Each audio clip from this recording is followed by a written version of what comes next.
Students, आज हम लोग कोऑर्डिनेशन कंपाउंड के स्ट्रक्चर को कैसे फाइंड आउट करेंगे इसके बारे में समझेंगे। तो कोऑर्डिनेशन कंपाउंड के स्ट्रक्चर को फाइंड आउट करने के लिए आपको फर्स्ट जो है दो थ्योरी का मालूम होना जरूरी है। पहला पहला है वैलेंस बॉन्ड थ्योरी और सेकंड है क्रिस्टल फिट थ्योरी। ठीक है, तो पहले हम लोग इसका डिफिनेशन समझ लेते हैं, मीनिंग समझ लेते हैं कि वैलेंस बॉन्ड थ्योरी क्या कहता है। तो according to valence bond theory, the central atoms undergoes either n-1d ns np hybridization और ns np nd hybridization in the effect of ligands। Okay, इसको अगर और एक्सप्लेन किया जाए तो आप ये समझें कि सेंट्रल एटम जो होता है वो हाइब्रिडाइजेशन फर्स्ट करेगा, लेकिन वो किसके प्रभाव में आकर, लिगेंड के प्रभाव में आकर। इसके साथ साथ जो है हाइब्रिडाइजेशन, कौन सा हाइब्रिडाइजेशन वो सेंट्रल एटम करता है, ये डिपेंड करता है कि उसके साथ उसका कोऑर्डिनेशन नंबर कितना है, उस सेंट्रल एटम का कोऑर्डिनेशन नंबर कितना है। तो मैंने ऑलरेडी यहाँ पर लिखा हुआ है, इसको आप अगर समझ ले तो आप इजिली जो है किसी कोऑर्डिनेशन कंपाउंड का स्ट्रक्चर को समझ सकते हैं। जैसे अगर किसी कोऑर्डिनेशन कंपाउंड का सेंट्रल मेटल का कोऑर्डिनेशन नंबर 4 हो, तो वो जो सेंट्रल एटम होगा वो sp3 हाइब्रिडाइजेशन कर सकता है या dsp2 हाइब्रिडाइजेशन, दोनों कर सकता है। इसको हम लोग समझेंगे कि कब sp3 करेगा, कब dsp2 करेगा। इसको समझने के लिए आपको वीडियो में बना रहना पड़ेगा। तो अगर कोऑर्डिनेशन नंबर 4 होता है तो ये दो टाइप का हाइब्रिडाइजेशन करेगा। अगर सेंट्रल एटम sp3 हाइब्रिडाइजेशन करता है तो उसका स्ट्रक्चर टेट्राहेड्रल होता है। ठीक है, अगर वही सेंट्रल एटम जिसका कोऑर्डिनेशन नंबर 4 हो, अगर dsp2 हाइब्रिडाइजेशन करेगा तो उसका स्ट्रक्चर स्क्वायर पैरानर होगा। इसी टाइप से मैंने पूरा डिटेल्स में यहाँ पर लिखा हुआ है, आप देख सकते हैं। तो आपको ये पहले समझ लेना है। ठीक है, यहाँ पर जो है कोऑर्डिनेशन नंबर 6 रहने पर स्ट्रक्चर जो है ऑक्टाहेड्रल है, लेकिन इसका हाइब्रिडाइजेशन जो है, इसमें sp3d2 है, इसमें d2sp3 है। ये डिफरेंट, कब sp3d2 हाइब्रिडाइजेशन होता है, कब d2sp3 हाइब्रिडाइजेशन होता है, उसको हम लोग आगे देखेंगे। ठीक है, तो ये टेबल से आपको लगभग 50-50 जो है चांस रहेगा कि सही होने का, ऑब्जेक्टिव टाइप क्वेश्चंस।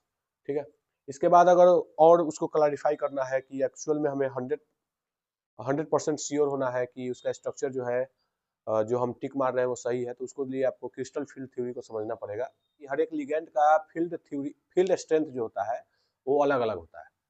जिस लिगेंड का फील्ड स्ट्रेंथ ज्यादा होगा वो सेंट्रल एटम के डी ऑर्बिटल्स के इलेक्ट्रॉन को, जो अनपेयर इलेक्ट्रॉन है, उसको वो दबा सकता है, दबा के जो है उसको पेयर में कर देगा।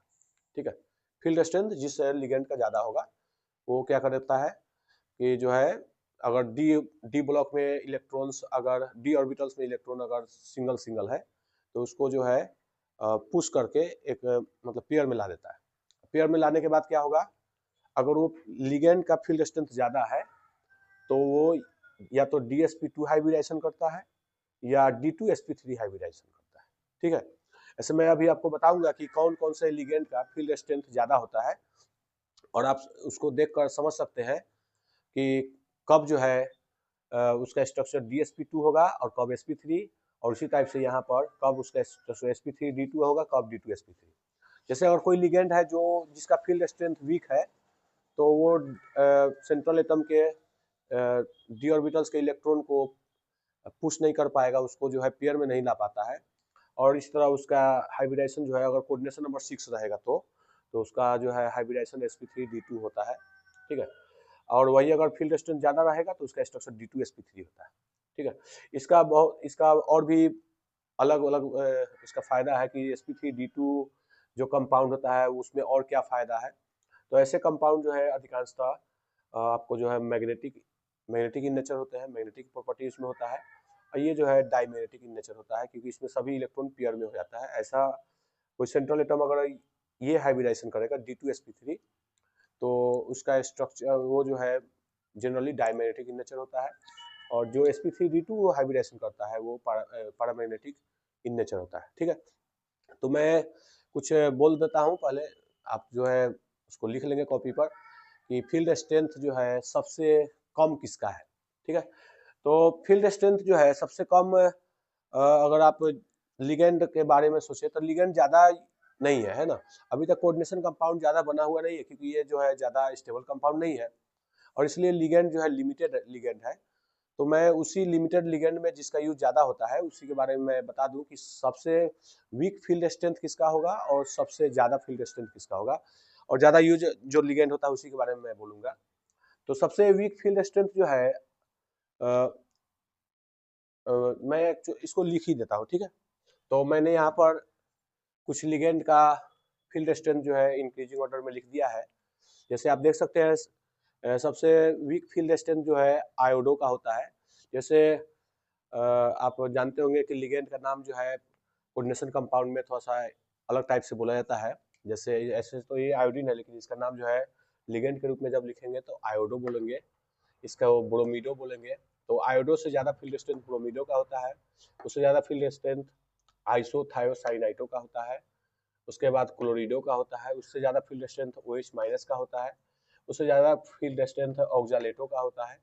और ये ऐसे वाटर है, लेकिन इसको कोऑर्डिनेशन कंपाउंड में एक्वा बोला जाता है। तो उससे ज़्यादा फील्ड स्ट्रेंथ मतलब ऑक्जालेटो से ज़्यादा फील्ड स्ट्रेंथ एक्वा का है, और एक्वा से ज़्यादा फील्ड स्ट्रेंथ एमाइन का है।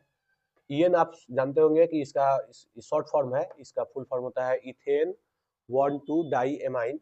इथेन 1,2 डाई एमाइन को ईएन से लिखते हैं। तो इससे इस एमाइन से ज़्यादा फील्ड स्ट्रेंथ ईएन का होता है, और उससे ज़्यादा फील्ड स्ट्रेंथ सायोनाइडो का होता है, इसको साइनो भी बोला जाता है। और इसका जो है CO मतलब कार्बोनिल ग्रुप का सबसे ज़्यादा फील्ड स्ट्रेंथ होता है। ओके, तो अब यहाँ पर फील्ड स्ट्रेंथ मैंने लिख दिया, तो इससे आपको क्या क्या फायदा होगा सो समझे। जैसे कंपाउंड दिया हुआ है, किताब में आपको ये कंपाउंड दिया हुआ है, मैं लिख देता हूँ यहाँ पर 2 माइनस और NiCN4 2 माइनस। ये दो कंपाउंड है। आप यहाँ पर अनुमान से भी बता सकते हैं कि कौन जो है किसका स्ट्रक्चर क्या होगा।